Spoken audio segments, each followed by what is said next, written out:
Hi ma'am, ngasi get ready with us to say like to send birakadam ko koi sai mai firon lo chagare aina nam food hai nei ne boka aduga aigi blouse na sida leire maro nai bi aduga rani se injalaga yenge macha pa pasu nangi set kada firon no pura o aina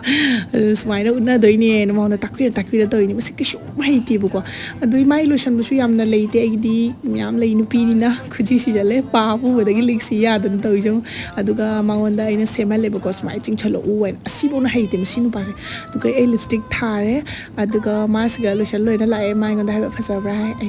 fasare he ko se thagana re boka wani ngwa nga su chatla yeng ano tu fi ni dun ni wa hai se khanga ayo se lipstick thajale aduga bindi am jale makeup se full ore karen su lakte olang mana aduga ma khungup kan na tongi aduga akhoi pani gi se final look siga ma kayan khomra